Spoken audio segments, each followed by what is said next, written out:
मेहरानगढ़ अर्थात सूर्य का गढ़ भारत के सबसे भव्य और शानदार महलों में से एक है।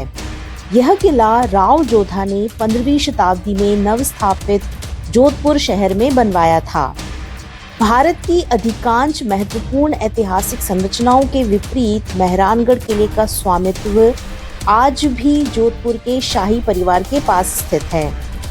इस किले को भारत के शीर्ष पर्यटन स्थलों में से एक माना जाता है और ये किला अपनी उल्लेखनीय वास्तुकला, अपने सौंदर्य से चकित कर देने वाले महलों, भव्य प्रांगणों और अंतर्राष्ट्रीय स्तर पर प्रशंसित एक बहुत ही खूबसूरत संग्रहालय के लिए प्रसिद्ध है।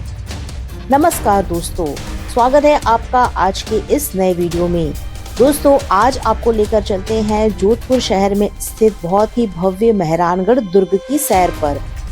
इस वीडियो में आपको मेहरानगढ़ किले से रिलेटेड पूरी जानकारी मिलने वाली है।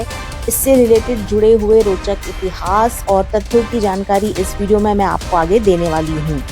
तो दोस्तों, वीडियो में बने रहिएगा और इसे अंत तक जरूर देखिएगा। 400 फीट की ऊंचाई पर बना ये किला लगभग 10 किलोमीटर लंबी सुरक्षा दीवारों से घिरा हुआ है, जिसकी ऊंचाई 20 से 50 फीट तक की है। यद्यपि किले की नींव तो 15वीं शताब्दी में ही रख दी गई थी, किंतु विभिन्न शासकों के अधीन इसका निर्माण और परिवर्धन आगे आने वाले लगभग 500 सालों तक जारी रहा। उसके फलस्वरूप समय की बदलती जरूरतों के साथ किले में विविध वास्तुकला शैलियों का प्रभाव देखने लगा। राव जोधा ने जब किले की नींव रखी थी, उसके पश्चात यहाँ पर सबसे पहले महत्वपूर्ण निर्माण राव मालदेव ने करवाए थे, जिन्होंने किले परिसर के मध्य भाग में एक मजबूत सुरक्षात्मक दीवार का निर्माण करके किलेबंदी को मजबूत किया।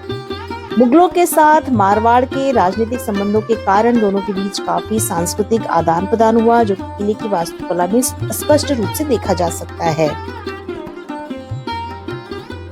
बताया जाता है कि इस मेहरानगढ़ किले को एक संत ने श्राप देकर ये कहा था कि इस जगह पर हमेशा पानी की कमी रहेगी, और इस श्राप की मार आज भी यहाँ के लोग झेल रहे हैं।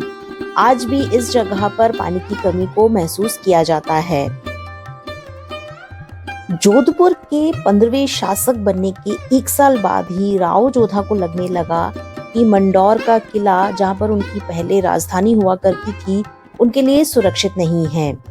इसलिए उन्होंने अपने तात्कालीन किले से लगभग 9 किलोमीटर दूर पहाड़ी पर एक किला बनवाने का फैसला किया।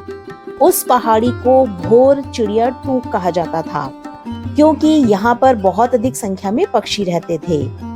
माना जाता है कि 1459 में राव जोधा ने इस किले की नींव रखी थी। इस किले का नाम मेहरानगढ़ किला इसलिए रखा गया क्योंकि राठौरों के प्रमुख इष्ट देवता सूर्य होते थे और मेहरान का अर्थ होता है सूर्य। कुछ इतिहासकारों का मानना है कि इस किले का नाम मेहरानगढ़ बाद में प्रचलित हुआ, और जो कि वास्तव में जो इसका नाम था वो था मेहरगढ़। पहाड़ी के पास जो शहर विकसित हुआ उसे उसके संस्थापक के नाम पर जोधपुर कहा जाने लगा। इस दुर्ग से जुड़ी है एक ऐतिहासिक कहानी, जो कि एक सच्ची घटना पर है, जिसकी वजह से मेहरानगढ़ किले को एक श्रापित किले के नाम से भी जाना जाता है। तो चलिए आपको लेकर चलते हैं दोस्तों मेहरानगढ़ किले के अंदर। अब हम आ गए हैं मुख्य द्वार पर। आगे हम बढ़ते हैं तो ये जो मुख्य द्वार है, इसे कहा जाता है जयपोल। इसके बाहर आपको कई छतरियां बनी हुई मिलेंगी, जो कि यहाँ के शासकों को श्रद्धांजलि देने के तौर पर बनाई जाती थी। और यहाँ पर आपको एक गणेश जी की छोटी सी मूर्ति भी देखने को मिलेगी। तो चलिए दोस्तों, जयपोल से आगे बढ़ते हैं। जैसे ही आप जयपोल से अंदर जाएंगे, आपको मिलेगा टिकट काउंटर। यहाँ पर आपको टिकट लेनी पड़ेगी। तो राइट हैंड साइड पर आपको यहाँ पर पालकी शॉप और कैफे भी मिल जाएगा, जिसमें कि आप कुछ खरीदारी करना चाहते हैं तो वो भी कर सकते हैं, साथ ही एक कैफे भी है। तो चलिए पहले टिकट ले लेते हैं। यहाँ पर जो टिकट है दोस्तों, वो टिकट आपको मिलेगा 200 रुपीज पर पर्सन, और इसके अलावा यदि आपके पास कुछ स्टूडेंट ID कार्ड्स वगैरह हैं तो उसमें आपको डिस्काउंट मिल जाएगा, और ये टिकट आपको मिलेगा 100 रुपीज का।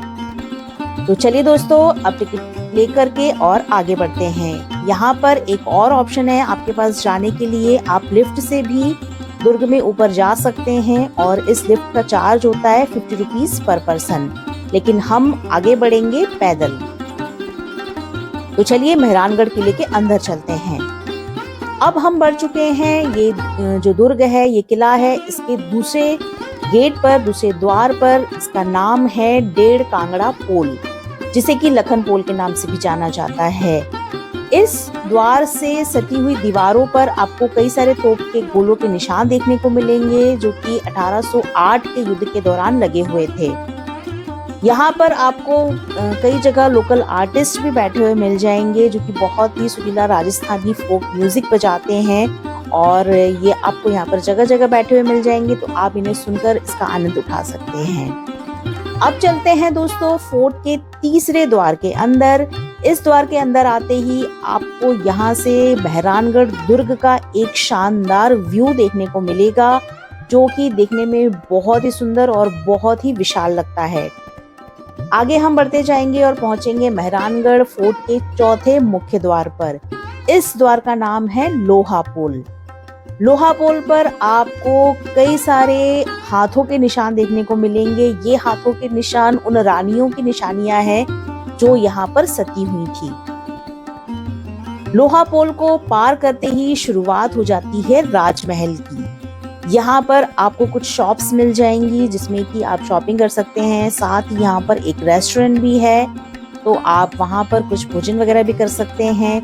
यहीं पर एक स्पॉट मिलेगा आप जहाँ पर राजस्थानी पगड़ी बंधवा सकते हैं। इसका चार्ज रहता है, वो पैसा दे करके आप यहाँ पर राजस्थानी पगड़ी बंधवा के फोटो वगैरह खिंचवा सकते हैं। और इस पोल के आगे यहीं से शुरू होता है राजमहल में अंदर प्रवेश करने का मुख्य रास्ता, जो कि म्यूजियम यहाँ से शुरू होता है। और ये जो द्वार बना हुआ है, इसका नाम है सूरज पोल। सूरज पोल में प्रवेश करते ही आपको कई सीढ़ियां चढ़नी होती है, और इन सीढ़ियों को चढ़कर हम पहुंच जाते हैं इस भव्य राजमहल के अंदर। ये जो स्थान आप देख रहे हैं, ये स्थान है श्रृंगार चौक। यहाँ पर होने वाले जो राजा होते थे, उनका राज्याभिषेक किया जाता था। और ये जो आप सिंहासन देख रहे हैं, ये संगमरमर का सिंहासन है। इस पर बैठाया जाता था होने वाले भावी राजा को, और यहाँ पर उनका राज्याभिषेक करके उन्हें राजा घोषित कर दिया जाता था।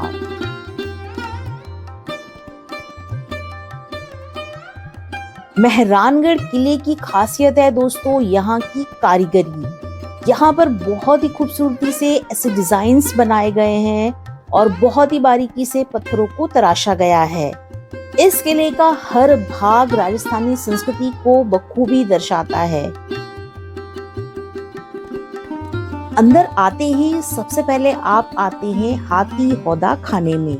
हौदा मतलब हाथियों की पीठ पर रखी जाने वाली सीट्स, जिस पर कि राजा बैठा करते थे।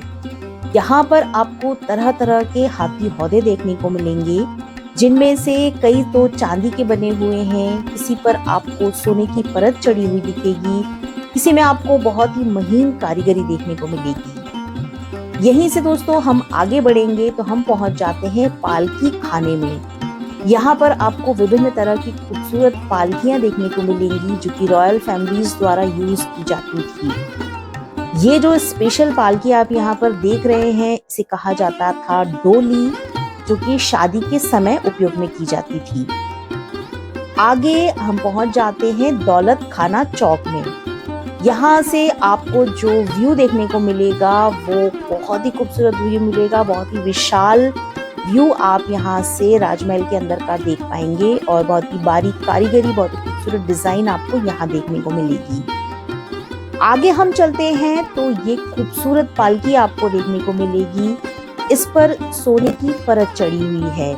इस पालकी में जो है, इसको लकड़ी के स्ट्रक्चर पर बनाया गया है और इसके ऊपर पूरा गोल्ड का काम किया गया है। देखने में ये पालकी बहुत ही शानदार और बहुत ही खूबसूरत लग रही है। आगे बढ़ने पर आपको यहाँ पर राजा महाराजाओं द्वारा इस्तेमाल में लाए जाने वाली तलवारें देखने को मिलेंगी। यहाँ पर आप महाराजा अजीत सिंह जी की तलवार देख सकते हैं, मुगल बादशाह अकबर की तलवार देख सकते हैं। इसके साथ ही आप यहाँ पर और भी कई सारी ऐतिहासिक पुरानी चीज़ों को देख सकते हैं, जैसे कई सारी पुरानी ढालें, तलवारें, बंदूकें और अन्य हथियार और बहुत सारी चीज़ें हैं जो आपको यहाँ पर देखने को मिलेंगी। तो चलिए दोस्तों, आगे बढ़ते हैं दरबार की ओर, जहाँ पर आप लाइफ ऑफ मारवाड़ को खूबसूरत पेंटिंग्स में दर्शाया गया है, उन्हें आप देख सकते हैं। महाराजा के सभापतित्व में जो भी सभा होती थी उसे दरबार कहा जाता था। इन दरबारों में ठाकुर व राजाओं के अधिकारीगण हुआ करते थे। थार के रेगिस्तान में स्थित राठौर वंश की राजधानी थी जोधपुर। यहाँ पर जो पेंटिंग्स लगी हुई हैं उनमें बहुत ही बारीकी से काम किया गया है। जो कलर्स इनमें यूज किए गए हैं वो सारे ही नेचुरल कलर्स हैं और इन पेंटिंग्स में आपको बहुत ही सुंदर और बारीक चित्रकारी देखने को मिलेगी। तो चलिए इन सीढ़ियों से आगे बढ़ते हैं और चलते हैं किले में ऊपर की ओर। यहाँ पर आपको काफी सारे टेंट्स देखने को मिलेंगे जो कि राजा महाराजाओं द्वारा उपयोग में लिए जाते थे। जब भी राजा महाराजा जंगलों में शिकार के लिए जाते थे तब इसी तरह के टेंट्स उनके लिए लगाए जाते थे। यहाँ पर आप बहुत ही खूबसूरत कारपेट्स भी देख सकते हैं जो कि राजा महाराजाओं के लिए बिछाए जाते थे। आगे हम बढ़ेंगे तो देखेंगे कि यहाँ पर राजा महाराजाओं द्वारा पहने जाने वाली पोशाकें भी संग्रहित करके रखी गई हैं। जैसे यहाँ पर आपको लेडीज की ड्रेस भी देखने को मिल जाएंगी, अचकन और राजाओं की जो पोशाक होती थी अंगरखा, वो भी यहाँ पर आपको देखने को मिलेंगी। यहाँ पर आप देखेंगे काफी सारे पर्दे और जो कि खिड़कियों पे लगाए जाते थे और बहुत सारे कालीन, कारपेट्स भी आपको यहाँ पर देखने को मिलेंगे जिनमें बहुत ही खूबसूरत बारीकी से काम किया गया है। बहुत खूबसूरत डिजाइन्स इनमें बनाई गई है। आगे बढ़ते हैं दोस्तों, इस दुर्ग में आगे स्थित है शीश महल, मतलब शीशे का महल, जहाँ पर आपको अद्भुत कांच की कारीगरी देखने को मिलेगी। ये महल बहुत ही खूबसूरत है और यहाँ पर जो शीशे उपयोग में लाए गए हैं वो उत्तल आकार के हैं और इन्हें रंगीन पन्नी और पेंट के साथ डिजाइन किया गया है, जो कि यहाँ पर दीपक जब जलाया जाता था उसकी रोशनी में झिलमिलाते थे। ये महल महाराजा अजीत सिंह जी का कक्ष हुआ करता था, जिन्होंने 1679 से लेकर 1724 के बीच जोधपुर पर शासन किया। तो चलिए दुर्ग में आगे बढ़ते हैं। आगे हमें मिलेगा किले में फूल महल। तो हम पहुंच चुके हैं अब मेहरानगढ़ दुर्ग में स्थित फूल महल में। फूल महल का निर्माण महाराजा अभय सिंह जी ने करवाया था। इसकी छत पर बहुत ही खूबसूरत आकर्षण फूल पत्तियां, राज परिवार के सदस्यों के चित्र, कुल देवी देवताओं आदि के चित्र असली सोने के काम से चित्रित करवाए गए हैं। यहाँ पर लाल, पीला, सफेद और आसमानी कलर का बहुत ही खूबसूरती से प्रयोग किया गया है। महाराजा तखत सिंह जी के 10 राजकुमारों में से 9 के रंगीन चित्र यहाँ की छत पर बने हुए हैं। पूर्व उत्तर की खिड़कियों के बीच भगवान श्री कृष्ण का सुंदर चित्र भी बना हुआ है। फूल महल की छत इतनी आकर्षक और इतनी सुंदर है कि उसे नजर न लगे, इसलिए काले धागों के गुच्छे आपको चारों कोनों पर लटके हुए मिल जाएंगे। इस महल में दरबार भी लगते थे और नृत्य की महफिलें भी जमती थी, इसलिए इसे नृत्य कक्ष भी कहते हैं। तो चलिए आगे बढ़ते हैं और देखते हैं मेहरानगढ़ फोर्ट में स्थित शस्त्रागार को। यहाँ पर आपको युद्ध में प्रयोग में लाए जाने वाले कई सारे हथियार देखने को मिलेंगे, जैसे कि बंदूकें, खंजर, कटारे, ढाल, तलवारें, कवच और बहुत सारे और भी अधिकार जिन्हें युद्ध के समय इस्तेमाल किया जाता था। तो चलिए अब हम आगे आ गए हैं तख्त विलास में। इसका निर्माण महाराजा तख्त सिंह जी ने करवाया था। ये उनका रहने का स्थान हुआ करता था। महाराजा तख्त सिंह जी ने, जिनका शासन यहाँ पर 1843 से लेकर 1873 तक था, मेहरानगढ़ किले में रहने वाले जोधपुर के आखिरी शासक थे।